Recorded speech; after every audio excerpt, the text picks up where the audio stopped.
आज हम करेंगे बच्चों एंड ऑफ चैप्टर एक्सरसाइज 4 का क्वेश्चन नंबर 5। इसका फर्स्ट पार्ट एरिया। आपको क्या है इसमें, क्वेश्चन में क्या है, मैं क्वेश्चन अब क्या पढ़ के सुना देती हूँ आपको। Find possible expression for the length and breadth of each of the following rectangle कुछ एरिया आर गिवन, जिसका आपको एरिया गिवन है और आपको पॉसिबल लेंथ और ब्रेथ निकालनी है। तो एरिया हमारे पास क्या है, 25 a square minus 30 a b plus 9 b square. ठीक है, तो पहले हम इसको सॉल्व कर लेते हैं। तो इसको हम सॉल्व कर लेते हैं। देखो हमें आता है 5a, ये वाली आइडेंटिटी यूज कर देंगे, प्लस 3b का होल स्क्वायर। अब क्या आइडेंटिटी यूज की है हमने, a square minus 2ab plus b square. क्या होता है बेटा जी, a माइनस बी का होल स्क्वायर। देखो -2, a क्या है 5a, b क्या है 3b। तो ये आपके पास क्या आ गया, a माइनस बी का होल स्क्वायर मतलब 5a माइनस 3b का होल स्क्वायर। इसको फैक्टर को अलग कर लो कि 5a माइनस 3b कितने टाइम्स आ गया, 2 times.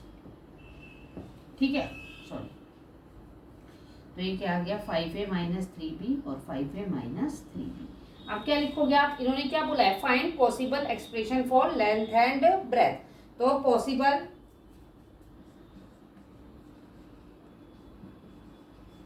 Expression for length and breadth किसकी, रेक्टेंगल्स की। Length and breadth of rectangles are, तो लेंथ 5a माइनस 3b और ब्रेथ क्या आ गई आपके पास 5a माइनस 3। तो ये आ जाएगी, ये लेंथ हो गई मान लो, और ये क्या हो गई आपके पास ब्रेथ। ओके, सेकंड पार्ट देखिए, 36s square minus 49t square. तो 36 का स्क्वायर रूट 6, ए स्क्वायर, 49 का 7। अब देखो कौन सी आइडेंटिटी यूज करेंगे, ए स्क्वायर माइनस बी स्क्वायर। क्या होती है बेटा जी, ए माइनस बी और ए प्लस बी। अब बेटू क्या आ गया, ये ए हो गया ये बी, तो 6x माइनस 7t और 6s प्लस 7t। फिर से वही लिख देंगे, पॉसिबल, ये एरिया है, expression for length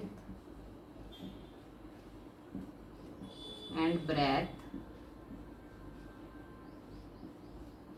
of rectangle are 6s minus 70 और 6s plus 70। Okay, that is your answer. Clear. अब है question number 6। You have find out length breadth और हाइट क्यूबॉइड की, जिसमें आपको वॉल्यूम गिवन है। तो वॉल्यूम क्या है, 6a की स्क्वायर माइनस 24b स्क्वायर। हम क्या करते हैं, 6 बार कॉमन ले लेते हैं, तो अंदर क्या बचेगा, a square minus 4b square. अभी एक आइडेंटिटी करी थी हमने, a square minus b square. क्या होती है बेटा, a माइनस बी और a प्लस बी। तो अब बच्चों देखो क्या आया, 6, ये क्या आ गई, a का स्क्वायर माइनस 2b का स्क्वायर। तो ये क्या आया, 6a माइनस 2b और a प्लस 2b। अब देखो इसमें क्या आ गया आपके पास, 6 आ गया, a माइनस 2b। अब आपको पता है कि हमने क्या निकालनी है, लेंथ ब्रेथ और हाइट। तो आपके पास इसमें भी यही वाली बात आ गई, जो पॉसिबल लेंथ ब्रेथ हाइट आ गई। तो मान लो पॉसिबल लेंथ, लेंथ क्या आ गया आपके पास, 6a माइनस 2b यूनिट, फिर breadth 6 unit, breadth a minus 2b unit और height a plus 2b unit.